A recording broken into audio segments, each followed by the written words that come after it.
شمسی اور قمری، اور دنیا تاریخ کے اندر شمسی کیلنڈر کی اہمیت ہے، اور اہل اسلام میں شمسی اور قمری دونوں کی اہمیت ہے۔ ہمارا قمری سال سن ہجری سے اور محرم سے شروع ہوتا ہے۔ ہماری بہت سی عبادات جو ہیں ان کا تعلق قمری سال سے ہے، جیسے آپ کا رمضان ہے، زکوٰۃ ہے، روزے ہیں، حج ہے، ان کا تعلق قمری سال سے ہے۔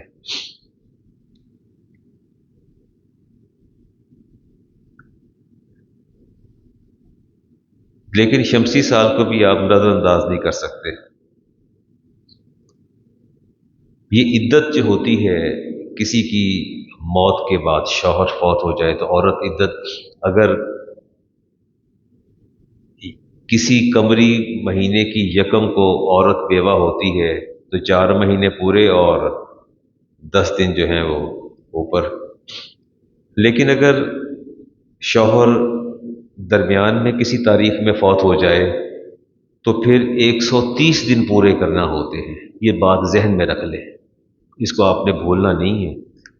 اگر خاندان میں کوئی عورت بیوہ ہو جائے تو آپ نے اسے کہنا ہے کہ 4 مہینے 10 دن کا فرق پڑ جاتا ہے، پتہ نہیں چلتا، کبھی 29 کا چاند ہے، کبھی 30 کا ہے، اور وہ دن پورے نہیں ہو پاتے، تو اس میں کمی بیشی رہ جاتی ہے۔ اب آپ نے ایک ذہن میں بات بٹھا لینی ہے کہ 130 دن پورے کرنے ہیں بیوہ نے۔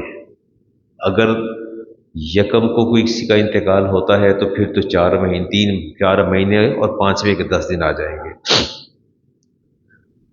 ابو موسیٰ اشعری رضی اللہ تعالیٰ عنہ نے فرماتے ہیں کہ جب بھی میرے پاس عمر فاروق کا خط آتا اس پر تاریخ درج نہیں ہوتی تھی۔ میں نے اس بات کی نشاندہی کی کہ بڑا اہم معاملہ ہے، آپ اس کو غور کریں۔ آپ کے کسی خط پر تاریخ درج نہیں ہوتی، عیسوی لکھنے کو تیار نہیں تھے۔ اس کے بعد سیدنا عمر فاروق رضی اللہ تعالیٰ عنہ نے 17 ہجری میں آپ نے پھر صحابہ کو جمع فرمایا، اور جمع فرمانے کے بعد آپ نے فرمایا کہ مشاورت کی، مجھے بنیاد رکھنی ہے اسلامی تاریخ کی۔ تو پھر فیصلہ کیا گیا کہ اسلامی تاریخ کا آغاز جو ہے وہ ہجری سے ہوگا، اور اس کا پہلا مہینہ محرم ہوگا۔ یہ فیصلہ سیدنا عمر فاروق رضی اللہ تعالی عنہ کا فیصلہ تھا کہ آغاز کیسے ہوگا۔ لیکن آپ شمسی جو کیلنڈر ہے اس کو بھی آپ نظر انداز نہیں کر سکتے، اس کی بھی بڑی اہمیت ہے۔ آپ دیکھیں کہ سحر اور افطار کا تعلق کس چیز کے ساتھ ہے؟ سورج کے طلوع اور غروب سے۔ تو شمسی جو کیلنڈر ہے اس کو نظر انداز نہیں کیا جا سکتا۔ اور اگر میں افتخار صاحب سے اور ایاز صاحب سے پوچھوں کہ آپ حج کر کے تشریف لائے ہیں، آپ فرما دیجئے کہ آپ شمسی کیلنڈر کو کیسے نظر انداز کریں گے، جبکہ آپ کو پتہ ہے کہ میں نے 9 ذی الحج کو صبح وقوف عرفہ کے لیے طلوع آفتاب کے بعد نکلنا ہے میں نے۔ تو وہ طلوع آفتاب کا تعلق تو شمسی سال سے ہے نا۔ کہیں غروب آفتاب کے بعد نکلنا ہے، کہیں پہلے نکلنا ہے، کہیں مغربین ہے، کہیں ظہرین ہے، وہ آپ کو پڑھنا پڑتی ہیں۔ مزدلفہ سے منا روانگی اور یہ سارا سلسلہ چلتا رہتا ہے۔ تو گویا یہ ایک تکوینی نظام ہے اور کاسمولوجیکل ایک سسٹم ہے جو چل رہا ہے، اور مسلمان کے لیے شمسی سال بھی اتنی ہی اہمیت کا حامل ہے جتنا قمری سال ہے۔ دونوں آپ کے لیے اہمیت کے حامل ہیں۔ ان مہینوں کے اندر ایک محرم کا مہینہ بھی ہے۔ اچھا، یہ سورج ہو یا چاند ہو، اللہ تعالیٰ فرماتے ہیں الشمس والقمر بحسبان۔ اللہ فرماتے ہیں کہ یہ سورج اور چاند یہ میری تخلیق ہیں اور یہ میرے ضابطے کے پابند ہیں۔ بحسبان، ایک میرے اندازے کے مطابق چلتے ہیں۔ یہ سورج بھی میرا پابند ہے اور چاند بھی میرا پابند ہے، دونوں میرے پابند ہیں۔ والنجم والشجر یسجدان، اور یہ جو زمین پر بچھا سبزہ ہے اور اپنے تنے پر کھڑا یہ مضبوط درخت جو ہے اپنی اپنی نوع کے مطابق یہ اللہ کی بارگاہ میں سجدہ ریز ہیں۔ یہ سبزہ بھی سجدہ ریز ہے اپنے اعتبار سے، اور یہ بھی ان مہینوں کے اندر محرم الحرام جو ہے یہ بھی حرمت والا مہینہ، اور یہ قبل از اسلام تاریخ انسانیت کے اندر یہ مہینے 4 حرمت والے تھے۔ پھر 61 ہجری میں واقعہ کربلا ہوا، اور وہ اس محرم کا سب سے بڑا عنوان قرار پایا۔ حالانکہ محرم میں اور بھی بہت سارے واقعات ہوئے، لیکن اس میں امام علی مقام کے جو رفقا تھے، آپ کے اعوان تھے، جو آپ کے ساتھی انصار تھے، ان کی شہادت جو ہے ایک بہت بڑا سانحہ تھا۔ بات کریں گے اس پر بھی۔ ابو داؤد شریف کی حدیث ہے، رسول کریم علیہ السلام سے پوچھا گیا، ابی ہریرہ فرماتے ہیں کہ روزے کے حوالے فرمایا، افضل الصیام بعد شہر رمضان شہر اللہ المحرم، رمضان کے بعد جو زیادہ افضل روزے ہیں وہ محرم کے جو فرمایا۔ دوسرا یہ یوم زینت بھی ہے، اور اس کے اندر ہونے والے اہم واقعات ایک ہلکا سا بریف دیتا ہوں جی۔ آدم علیہ السلام کی توبہ بھی یوم عاشور کو قبول ہوئی تھی۔ اس کے بعد اب ادریس علیہ السلام کو آسمانوں پر اٹھایا گیا تو بھی یوم عاشور تھا۔ نوح علیہ السلام کی کشتی جودی پہاڑ سے لگی تو بھی یوم عاشور تھا۔ تخلیق ہوا عرش، کرسی، لوح اور قلم تو بھی یوم عاشور تھا، جو اللہ نے فرمایا نا کہ ہم نے جب کائنات کو تخلیق کیا تو اس سے پہلے لوح پر لکھ دیا تھا یہ جو کائنات تخلیق ہونے جا رہی ہے، اس کے شب و روز جو ہے وہ اپنا سال اس کے جو ہیں وہ 12 مہینوں پر مشتمل ہوں گے۔ سلیمان علیہ السلام کو حکومت ملی، یوم عاشور تھا۔ ایوب علیہ السلام کی تکلیف دور ہوئی تو بھی یوم عاشور تھا۔ محرم کا 10 تھا، اور موسیٰ علیہ السلام کو جو ہے وہ ولادت ہوئی اور فرعون سے نجات ملی تو بھی یوم عاشور تھا۔ نمرود کی آگ ابراہیم علیہ السلام پر ٹھنڈی ہوئی تو بھی یوم عاشور تھا، اور یونس علیہ السلام مچھلی کے پیٹ سے باہر آئے تو بھی یوم عاشور تھا، اور عیسیٰ علیہ السلام کی ولادت ہوئی تو بھی یوم عاشور تھا، اور جب آسمانوں پر اٹھایا گیا تو بھی یوم عاشور تھا۔ یوسف علیہ السلام کو قید سے نکالا گیا تو بھی یوم عاشور تھا۔ یعقوب علیہ السلام کی آنکھوں کی بینائی جو ہے واپس لوٹی تو بھی یوم عاشور تھا۔ خدیجۃ الکبریٰ کا نکاح ہوا تو بھی یوم عاشور تھا۔ اور گویا اس کی جو سگنیفیکینس ہے محرم الحرام کی اور 10 محرم کی، وہ پہلے سے تھی، لیکن میں نے عرض کیا نا کہ جیسے یہ سانحہ کربلا ہوا تو پھر محرم کا عنوان ہی تبدیل ہو گیا۔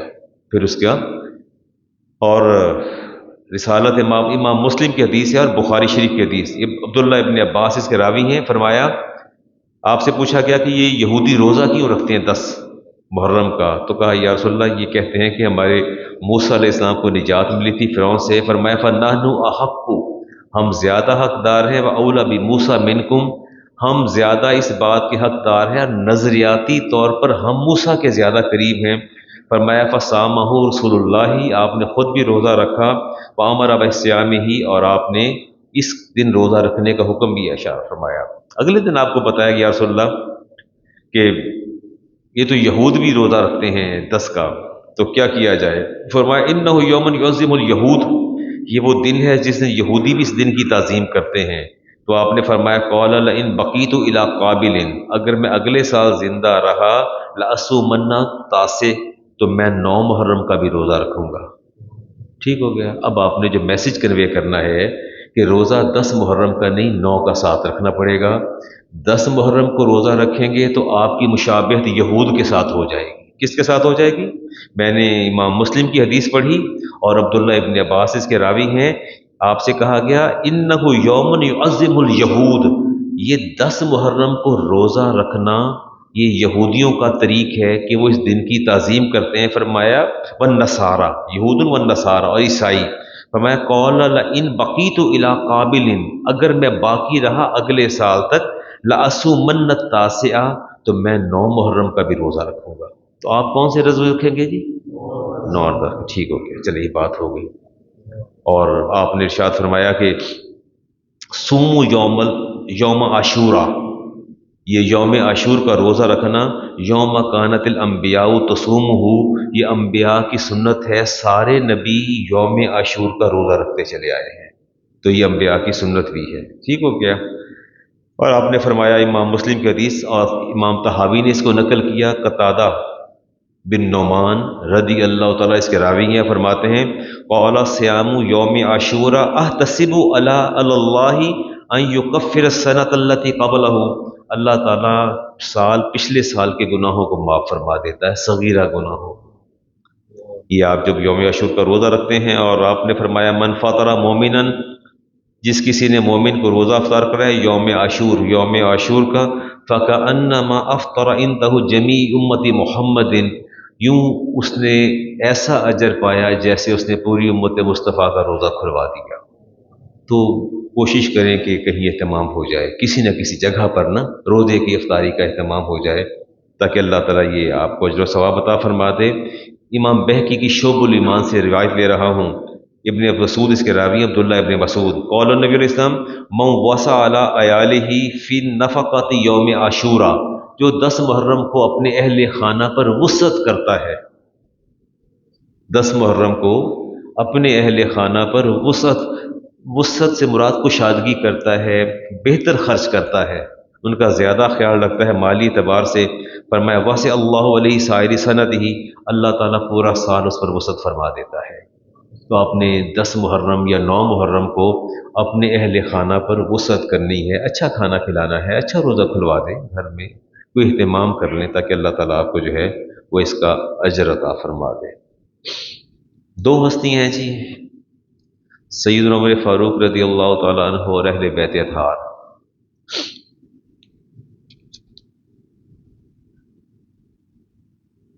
سوشل میڈیا تو اپنے کام میں مشغول ہو گیا، آج 2 محرم ہے، 2 محرم حرام ہے۔ محبت کے مختلف پہلو ہیں، محبتوں میں اعتدال قائم کرنا اور توازن قائم کرنا ہر بندے کے بس کا روگ نہیں ہوتا۔ میں سوشل میڈیا پر دیکھ رہا ہوں کس طرح لوگ بیٹھے اپنی اپنی بھانت بھانت کی بولیاں بول رہے ہیں۔ محبت کے محرکات میں سے یا تو معاشرتی امور جو ہیں محبت کا سبب بنتے ہیں، یا ذہنی ہم آہنگی ہوتی ہے، یا اشتراک مقاصد ہوتا ہے، پتہ نہیں مشکل گفتگو ہے، اوپر سے نہ گزر جائے۔ محبت انسان کی فطرت میں داخل ہے، مجھے بھی آپ سے محبت ہے، لیکن اس میں ہمارا جو اساس ہے محبت کی، ہماری محبت کے اساس جو ہے وہ دین اسلام ہے۔ کہیں کاروبار ہوتا ہے، کہیں بزنس ہوتا ہے، لیکن محبت کا، میاں صاحب آئیے، تشریف لے آئیے، آگے آ جائیے، محور نقطہ عروج جو ہے محبت کا وہ حب الہی اور حب رسول ہے۔ اہل بیت کی محبت ہو یا خلفائے راشدین کی محبت ہو، صحابہ کی محبت ہو، ساری محبتوں کا مرکز اور محور ذات مصطفیٰ کریم علیہ السلام ہے۔ حفیظ جالندری نے ایک بات کہی تھی، محمد کی محبت دین حق کی شرط اول ہے، اسی میں ہو اگر خامی تو سب کچھ نامکمل ہے۔ محمد کی غلامی ہے سند آزاد ہونے کی، خدا کے دامن توحید میں آباد ہونے کی۔ محمد صلی اللہ علیہ وسلم ہے متاع عالم ایجاد سے پیارا، پدر مادر برادر مال و جان اولاد سے پیارا۔ محبت سیدنا عمر فاروق سے ہو یا شیر خدا سے ہو، دونوں کا نقطہ اتصال، دونوں کا مرکز اور محور وذات مصطفیٰ کریم علیہ السلام ہے، دونوں کی منزل وہی ہے۔ رسالت امام علیہ السلام نے فرمایا المرء مع من احبا، جو شخص جس سے محبت کرتا ہے روز قیامت اسی کے ساتھ ہوگا۔ فمن احبنی، اور جس نے مجھ سے محبت کی، کان معی فی الجنہ، وہ جنت میں میرے ساتھ ہوگا۔ یہ تو دلوں کو ٹٹولنا ہے آپ نے۔ اور آپ نے فرمایا، ابن ماجہ کی روایت ہے، واللہ لا يدخل قلب رجل ایمان، خدا کی قسم کسی مومن کے دل میں ایمان داخل نہیں ہو سکتا حتی یحبہم للہ، جو اللہ کے لیے ان سے محبت نہ کرے، وَلِقَرَابَتِهِم مِّنِّی، جو میری قرابت سے محبت نہ کرے اور میرے صحابہ سے محبت نہ کرے، اس کے دل میں ایمان داخل نہیں ہو سکتا۔ اصل میں یہی تو کڑی آزمائش ہے، اس مرحلے پر جا کے آپ نے اپنی محبت کے اندر توازن قائم کرنا ہے اور اعتدال قائم کرنا ہے۔ یہ اعتدال جاتا رہا تو سب کچھ جاتا رہا۔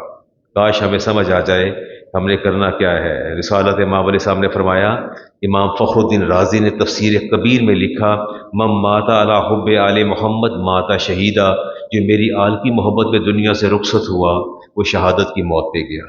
پھر آپ نے فرمایا الا ومن مات علی حب آل محمد مات مغفور لہ، جو حب اہل بیت میں دنیا سے گیا وہ یقیناً بخشا ہوا گیا۔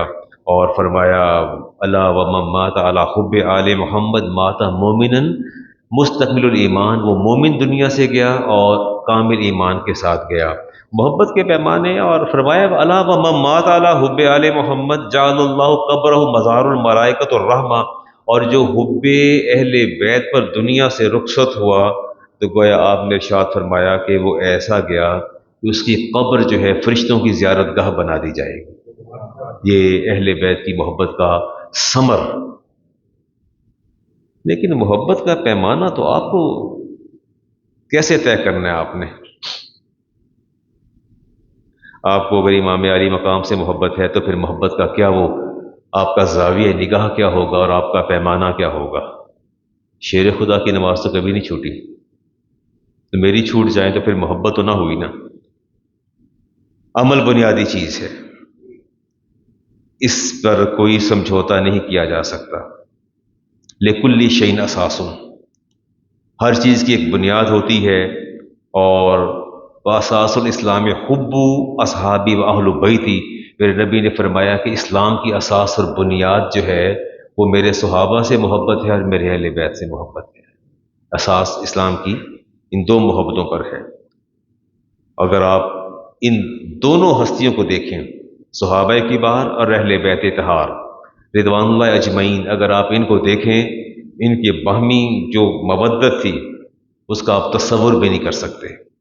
یہ محبت کا کیا عالم تھا، پوری حیات ان لوگوں نے اکٹھی گزاری ہے۔ کل شہادت تھی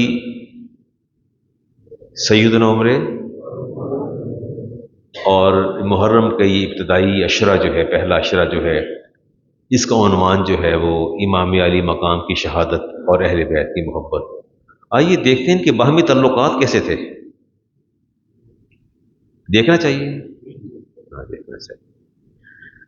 انہوں نے حیات پوری اکٹھے گزاری ہے، الگ الگ نہیں تھے، آپس میں رشتہ داریاں بھی کیں اور شادیاں بھی کیں۔ کیا آپ کے علم میں یہ بات ہے کہ جب خلیفہ اول کا انتقال ہوا تو ان کی بیوہ سے نکاح کس نے کیا تھا؟ علی المرتضیٰ شیر خدا نے۔ رشتہ داریاں دیکھیں نا، جب خلیفہ اول صدیق اکبر کا وصال ہوا تو آپ کی بیوہ سے نکاح کس نے کیا تھا؟ علی المرتضیٰ شیر خدا نے۔ ٹھیک ہو گیا جی۔ اور آپ کے بچوں کی پرورش بھی، دیکھ بھال بھی علی المرتضیٰ شیر خدا نے کی تھی۔ اب یہ بات یہاں سے غور سے سنیے گا ذرا۔ اور ام فروہ پوتی ہیں سیدنا صدیق اکبر رضی اللہ تعالی عنہ کی، اور ان کا نکاح ہوا محمد بن علی بن حسین سے۔ پوتی کس کی ہیں؟ خلیفہ اول کی۔ رشتے بڑے باہمی ان کی جڑے اور گندھے ہوئے تھے ان کے رشتے آپس میں۔ امام ابو جعفر صادق رضی اللہ تعالی عنہ آپ تشریف فرما تھے، اور ایک شخص نے سوال کیا جی آپ یہ فرما دیجئے کہ چاندی کی تلوار جو ہے، اس کا دستہ جو ہے، کیا اسے چاندی سے مرصع کیا جا سکتا ہے؟ اس کو چاندی اس پر چڑھائی جا سکتی ہے؟ فرماتے ہیں نام قد ہلا ابو بکر صدیق سیفہ، ہاں فرماتے ہیں بالکل کیا جا سکتا ہے۔ اس لیے کیا جا سکتا ہے کہ صدیق اکبر کی تلوار کا دستہ جو تھا اس پر چاندی، وہ چاندی سے مرصع تھا۔ اب دلیل آپ دیکھیے نا، دلیل کیسی دی؟ فرماتے ہیں اس لیے کیا جا سکتا ہے، یہ جائز اور حلال ہے کہ یہ خلیفہ اول کی تلوار کا دستہ جو تھا اس پر چاندی چڑھی تھی۔ اور راوی نے کہا اچقول ھذا، آپ بھی انہیں صدیق کہتے ہیں؟ سوال کس امام جعفر صادق سے ہو رہا تھا؟ آپ غصے سے کھڑے ہو کے فرمایا فمن لم یکن لہ الصدیق، میں امام جعفر صادق کہتا ہوں جو صدیق کو صدیق نہ کہے فلا صدق اللہ قولہ فی الدنیا والآخرہ، اللہ تعالیٰ اس کے کسی قول کو بھی نہ دنیا میں سچا رہنے دے نہ آخرت میں سچا رہنے دے۔ اب یہاں سے غور کیجیے، ان کے باہمی رشتے اور ان کا تعلق اور باہمی اعتماد دیکھیے۔ اور فرمایا اللہ تمہیں دونوں جہانوں میں جھوٹا قرار دیتے اس بندے کو جو صدیق کو صدیق نہ کہے، وہ کلمہ پڑھے تو بھی اس کا کلمہ قبول نہ کیا جائے، وہ محبت کرے اس کے محبت کے دعوے کو باطل جھوٹا قرار دے دیا جائے، اللہ اس شخص کے ہر قول کو باطل اور جھوٹا قرار دے دے جو صدیق کو صدیق نہ کہے۔ یہ کہنے والی ذات امام جعفر صادق رضی اللہ تعالیٰ عنہ کی ذات تھی۔ ہاں جی، عمر فاروق رضی اللہ تعالیٰ عنہ استبل میں اونٹوں کو پکڑ پکڑ کے نا لکھوا رہے تھے، ان کا رنگ اور نسل لکھوا رہے تھے اور تعداد گن رہے تھے۔ اتنی دیر میں علی المرتضیٰ شیر خدا اور عثمان غنی دونوں آ گئے اور ایک طرف ہو کے دیکھ رہے تھے۔ یہ خلیفہ کا حال دیکھیں ذرا کہ اونٹوں کی نکیل پکڑتے، دیکھتے غور سے، کہتے لکھو اس کی نسل کیا ہے، اس کا رنگ کیسا ہے، تعداد الگ الگ کرتے چلے جا رہے تھے۔ اور پھر علی المرتضیٰ شیر خدا نے عثمان غنی سے فرمایا کہ اللہ تبارک و تعالیٰ نے قرآن کریم میں یہ فرمایا کہ شعیب علیہ السلام کے پاس ملازم، شعیب علیہ السلام کی صاحبزادیوں نے جب موسیٰ علیہ السلام کو دیکھا اور دیکھنے کے بعد اپنے باپ سے جا کے کہا تھا، اپنے والد شعیب علیہ السلام سے کہا تھا کہ حاذا القوی الامین، کہ یہ قوی اور امین ہے، انہیں اپنے پاس اجرت پر رکھ لیں۔ فرمایا میں علی آج، ثم اشار علی بیدہ الی عمر، پھر آپ نے عمر فاروق تک اشارہ کیا، فرمایا کہ آج اس کے بعد میں کہتا ہوں کہ شعیب علیہ السلام کے بعد یہ جو شخص اونٹوں کی گنتی کر رہے ہیں، ان کے بعد یہ قوی اور امین ہے۔ اتنی بڑی بات کہنا کہ شعیب علیہ السلام کے بعد اگر یہ قول کسی پر صادق آتا ہے، کسی امتی پر صادق آتا ہے، تو وہ ان پر صادق آتا ہے کہ یہ عمر فاروق قوی بھی ہیں اور امین بھی ہیں۔ امام بخاری کی حدیث لیتے ہیں، وہ سنتے ہیں آپ کو۔ میں آج دونوں کو ایک رشتے میں، ایک بندھن میں باندھ کے آپ کے سامنے رکھنا چاہتا ہوں۔ ایک طرف اہل بیت اطہار ہیں اور ایک طرف خلفائے اربعہ اور صحابہ کی وار ہیں۔ امام بخاری کی حدیث ہے، محمد بن حنفیہ صاحبزادے علی المرتضیٰ شیر خدا کے، آپ نے اب حدیث لیجیے، سنیے جی۔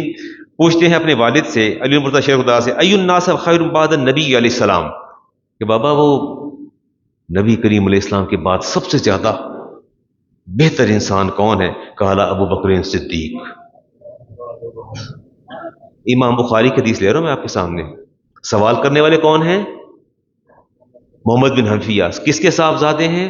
شیر خدا کے۔ اپنے والد سے پوچھتے ہیں کہ آپ بتا دیجئے کہ ای الناس خیر بعد النبی علیہ السلام، نبی کریم صاحب کے بعد اس کائنات میں سب سے زیادہ افضل کون ہے؟ قال ابو بکر صدیق۔ قال ثم من، پھر میں نے اپنے والد سے پوچھا اس کے بعد کون؟ قال عمر، اور اس کے بعد عمر جو ہے وہ سب سے زیادہ اللہ کے نزدیک پسندیدہ ہیں۔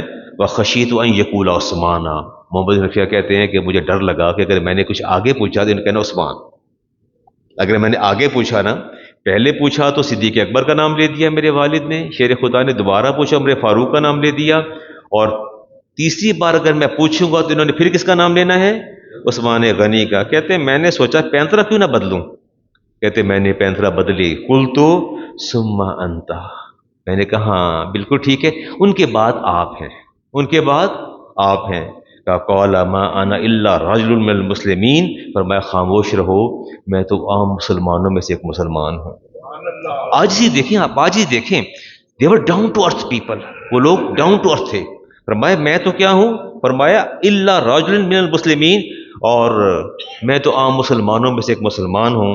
اور کسی نے آ کے سوال کر دیا، لوگ تعریف کرتے ہیں نا، عمران صاحب بہت تعریف کرتے ہیں، میں نے یہاں ایسے لوگ بھی دیکھے جو میری نظروں سے گزرے، کہا علامہ، جمعہ پڑھنے کے بعد کہ مجھے اپریشیٹ کرتے ہیں اور آنر دیتے ہیں، علامہ صاحب بڑا مزہ آتا ہے، آپ جب کہتے ہیں نا وقت ختم ہونے والا ہے تو ہم چونک جاتے ہیں اور لگتا ہے گھنٹہ گزر گیا پتہ ہی نہیں چلا، تو جسٹ ہم ایک دم سے شیک آن ہو جاتے ہیں کہ گھنٹہ لنگ گیا پتہ نہیں چلیا، اور کمال کا خطبہ ہوتا ہے آپ کا، اور ہم سر سے پا جو ہے وہ بالکل مسحور ہو جاتے ہیں اور بالکل اپنے دامن میں بہت کچھ سمیٹ کے جاتے ہیں، میرے خطبے کی، میرے کلام کی تعریف کرتے ہیں، پھر میرے انہی کانوں نے انہی مسجد کے اندر سنا وہی لوگ جو شب و روز میرے قصیدے پڑھتے اور نہال ہو رہے ہوتے تھے۔ میں نے خود اپنے کانوں سنا کہ ایک دوسرے خطیب یہاں موجود تھے، انہیں کہہ رہے تھے کہ جو جمعہ تسی پڑھا چھڑے یہ ہو جائے نہ اج تک سننے نہ سنے، کدی مزہ آیا ہی نہیں، جو تسی پڑھایا ہے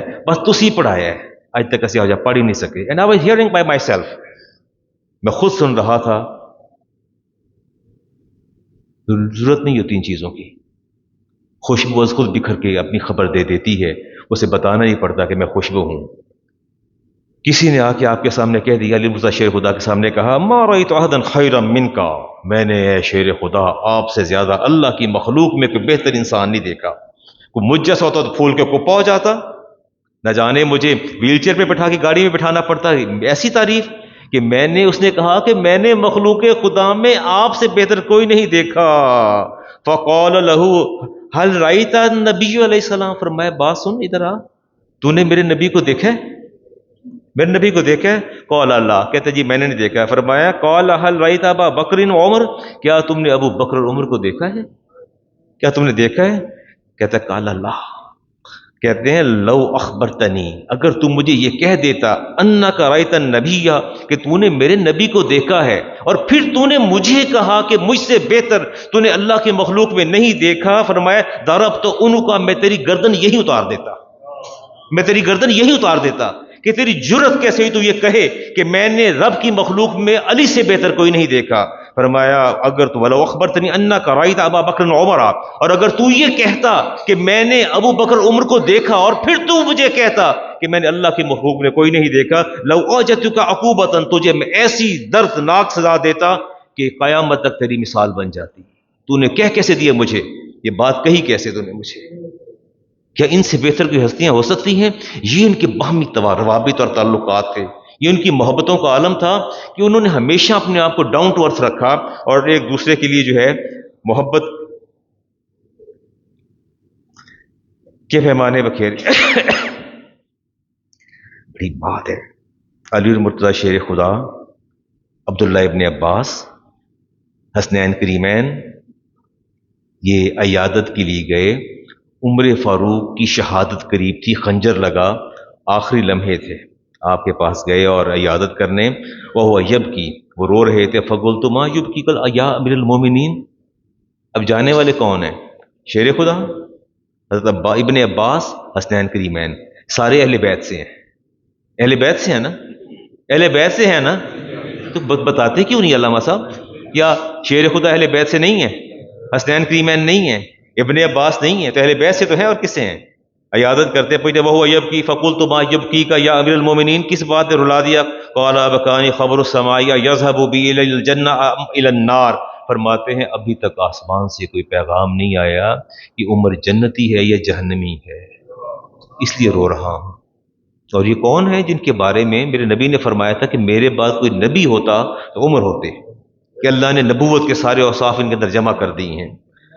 ہاں، شیر خدا نے کہا فقال ابشر، پریشان نہ ہو، مبارک ہو آپ کو۔ فرماتے فواللہ لقد کان اسلام کا عزہ، خدا کی قسم آپ نے تو اسلام کو عزت دی ہے۔ اچھے کلمات کہنے چاہیے نا، کوئی بیمار ہو، بستر مرگ پہ ہو، تو کیسے کلمات کہنے چاہیے؟ تشفیہ میں اس کلمات، یہ نہیں کہنا چاہیے کہ اللہ کرم کر دے گا پر فلاں بھی بیمار سے وہ بچیا نہیں،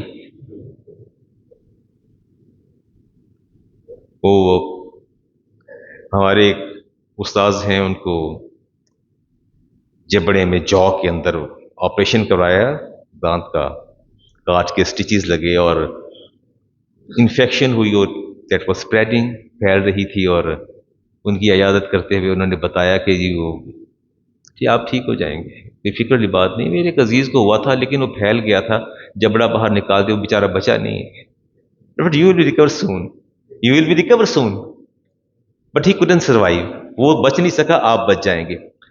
یہ ایٹیچیوڈ ٹھیک نہیں ہوتا، یہ ایٹیچیوڈ ٹھیک نہیں ہوتا۔ جس کے پاس جانا ہے تشفیہ میں اس کلمات کہیے۔ عرض کرتے ہیں اب شیر فواللہ لقد کان اسلام کا عزہ، آپ امیر المومنین گھبرائے نا، آپ نے تو اسلام کو عزت دی، وَلَقَدْ كَانَ ہجرت کا فتح، آپ کی ہجرت نے فتوحات کے دروازے کھول دی، ولایت عدلہ، آپ کی ولایت جو تھی اور آپ کی خلافت عدل پر مبنی تھی، وَلَقَدْ صَحِبْتَ رسول اللہ حتیٰ توفی وَأَنْتَ رَادٍ، آپ اپنی نبی کریم علیہ السلام کی وفات تک آپ ان کے ساتھ رہے، وَهُوَ عَنْكَ رَادٍ، اور نبی کریم علیہ السلام دنیا سے جاتے ہوئے آپ سے بہت راضی تھے۔ اس سے بڑی بات کیا ہو سکتی؟ اتنی تشفیہ میں اس کلمات۔ فرماتے ہیں ثم صحبت ابا بکرن، پھر آپ کو رفاقت میسر آئی صدیق اکبر کی، وتوفیہ، یہاں تک کہ ان کا انتقال ہو گیا، وَهُوَ عَنْكَ رَادٍ، وہ بھی آپ سے راضی تھے۔ کہتے ہیں انت حلیف الاسلام، آپ اسلام کا عہد و پیمان ہے، وماوى الایتام، یتیموں کی آپ پناہ گاہ ہیں، ومنتهى الاحسان، انسان کے احسان کی انتہا ہے، محل الایمان، ایمان کا آپ مرکز ہیں، وکاف الضعفاء، آپ ضعیفوں کے پناہ گاہ ہیں، فانی سمعت رسول اللہ علیہ السلام، میں نے خود ان کانوں سے سنا، میرے نبی نے فرمایا تھا عمر اور ابو بکر دونوں جنتی بوڑھوں کے سردار ہیں، میں نے یہ خود سنا۔ ہاں، فرماتے ہیں وانا ماں، اور بہترین سردار ہیں. آپ فرماتے ہیں فقول یا علی اشاہد انت علی یا علی، کیا علی آپ اس بات کی گواہی دیں گے بالجنہ کہ میرے نبی نے ہمیں جنتی فرمایا تھا؟ کہتے اب انت یا حسن و انت یا حسین فشد علی ابی کے، اے حسن حسین سے کہا، حسین کے ایمان سے آپ اپنے والد کی گواہی دو گے کہ انہوں نے مجھے جنتی کہا؟ تو کہا نام ہم گواہی دیتے ہیں. فرماتے ہم نے تو یہ بھی سنا کہ رسالت امام صاحب نے فرمایا عمر سراج و اہل الجنہ، عمر فاروق جو ہیں وہ جنتیوں کی چراغ ہیں، جنتیوں کی چراغ اور روشنی کا سبب بنیں گے. اور اس کے بعد پھر ضمانت نامے کی بات آتی ہے، اس کو بھی میں دیکھتا ہوں. جب وصال ہو گیا عمر فاروق کا، آپ بھی جنازوں پر پرسہ دینے جاتے ہیں، میتوں پر پرسہ نہیں دیتے آپ؟ جنازے پر پرسہ دیتے ہیں نا. آئیے دیکھیے کہ شیر خدا نے بھی ایک پرسہ دیا تھا. آئیے دیکھتے ہیں، کلمات سنیے گا ذرا. حدیث ہے امام بخاری کی، حدیث کا نمبر 3677، 3677. پرسہ دینے والی ذات کون ہے؟ اور سامنے میت کس کی رکھی ہے؟ عمر فاروق کی. عبداللہ ابن عباس کہتے ہیں کہ میں جنازہ تخت کے اوپر رکھا تھا، غسل دے کے ہم نے رکھ دیا اور میں زاروں کو رو رہا تھا، میری ہچکی بند گئی، میرا سانس رک رہا تھا. فرماتے ہیں کسی نے میرے کندھے پر کوہنی رکھی ہے پیچھے سے. امام بخاری کی حدیث ہے، کھول کے پڑھیے گا.